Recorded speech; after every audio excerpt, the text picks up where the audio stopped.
오늘은 어학원 온라인 광고 전략에 관해서 살펴보겠습니다. 출산율이 0.8명인 시대라서 점점 학생 절대 숫자가 줄어들어서 고민이시죠? 어학원 홍보 어떻게 해야 될까요? 거꾸로 학원에 어떻게 문의가 오는지 확인해 보시면 됩니다.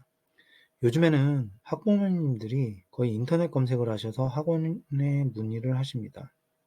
문의할 때 전화를 하기도 하지만 문의 전화만 하고 전화를 끊기가 부담스러워서 전화를 안 하실 수도 있으니 카톡 채널은 홈페이지 등에 반드시 만들어 놓을 것을 권장드립니다. 다시 본론으로 와서 네이버, 구글, 다음 등의 포털 사이트 중에 1위는 아직까지 네이버입니다. 그래서 오늘은 어학원에 필요한 네이버 광고에 대해서 살펴보겠습니다.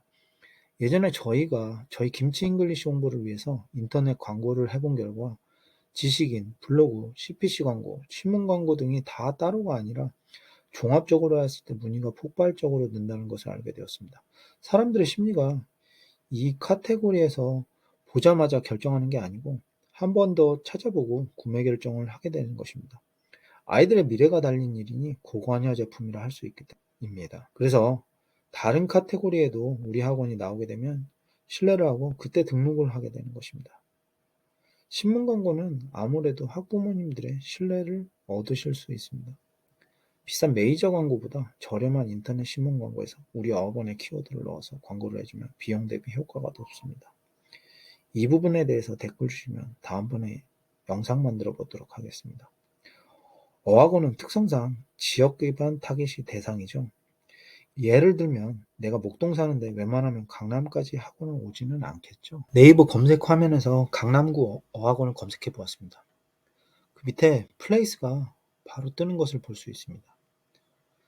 플레이스 중에 하단에 보시면 길찾기, 거리뷰, 공유, 예약 부분이 나오는데 길찾기, 거리뷰는 내가 바꿀 수 있는 부분이 크게 없으니까 공유, 예약 이 부분은 반드시 우리가 가져가야 됩니다. 공유는 내 글을 상대방이 얼마나 공유했는지, 예약은 미용실처럼 예약을 하는 것입니다. 이 예약 부분을 우리 블로그에 있는 트래픽으로 이쪽을 유입시킵니다. 다시 말해서 상담 전화가 왔을 때 직접 상담하는 게 아니라 이 플레이스에서 예약을 할 수 있도록 하면 예약이 이곳에 쌓이게 되죠. 그리고 들어가서 보면 여기 방문자 리뷰와 블로그 리뷰가 나오죠. 이것을 꾸준하게 관리해 줘야 됩니다. 그리고 이 플레이스 밑에 보시면은 이 뷰가 나오는데 이쪽에 이제 블로그 영역이고요. 그래서 우리 어학원의 블로그를 잘 만들어서 이쪽에도 노출시키고 이 위에 플레이스까지 유도할 수 있도록 잘 만드셔야 됩니다. 그 다음에 블로그 영역이고요. 그 다음에 파워링크.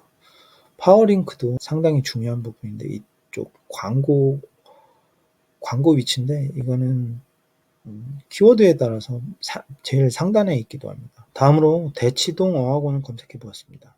메뉴에 플레이스가 뜨는데 제일 위에 광고라고 써 있는 부분은 내가 돈을 집행하고 광고하는 부분이고요. 그 다음에 밑에는 플레이스 이쪽을 노출을 잘 시키셔야 됩니다. 그 다음 카테고리는 홈페이지 카테고리인데요. 이 홈페이지 카테고리, 즉 내 홈페이지에 있는 키워드를 넣어서 노출시킬 수도 있지만 내 홈페이지가 사람들이 많지 않은 지수가 낮은 곳이라면 지수가 높은 홈페이지에 키워드를 입력해서 넣으실 수 있는 방법이 있는데 그런데 다른 사이트에서 내 키워드를 입력을 받지 않는 경우가 있습니다. 이럴 때는 사람인이나 잡코리아 같은 구인 광고에 그 키워드를 넣어서 노출시킬 수 있는 그런 방법이 있겠습니다. 그리고 그 밑에는 이제 여기가 블로그란이고요. 아래를 보시면 지식인도 있고 그 다음에 파워링크 이렇게 나와 있습니다. 그리고 여기 나오는 뉴스 이 부분은 학부모님들이 신뢰를 갈 수 있는 부분이기 때문에 예를 들면 위에서 검색하였을 때 우리 학원이 나왔지만 뉴스에서 또 내 어학원이 나온다면 신뢰를 할 수 있기 때문에 이 부분 반드시 노출시켜야 되는데 메이저 언론사에 노출시키면 좋겠지만 어차피 비용 대비 효과는 이 인터넷 신문이 좋기 때문에 이곳에 노출시키는 것이 더 좋습니다. 다음으로 동대문구 어학원을 검색해 보았습니다. 제일 위에 파워링크가 뜨는 것을 볼 수 있는데 이쪽은 광고 영역입니다. 여기는 내가 직접 광고할 수도 있고 대행사에 맡겨서 할 수 있습니다. 내가 직접 하게 되면 비용의 5%를 환급받을 수 있지만 대행사에 맡기게 되면 그 5%를 수수료로 가져가게 됩니다. 그래서 둘 중에 하나 선택을 하시면 되고요. 그런데 대행사에 맡기시더라도 투자 대비 효과가 있는지 살펴보셔야 합니다. 대행사에서는 대형 키워드가 단가가 높기 때문에 그런 걸 유도할 수 있습니다. 예를 들어 서울어학원 같은 대형 키워드는 비용이 많이 나가고 효과는 적을 수 있지만 대행사에서는 이 키워드를 권할 수 있습니다. 하지만 광고 지출 대비 효과는 세부 키워드가 더 높을 수 있습니다. 작정하고 들어왔기 때문입니다. 오늘 정보가 도움이 되셨다면 구독과 좋아요 눌러주면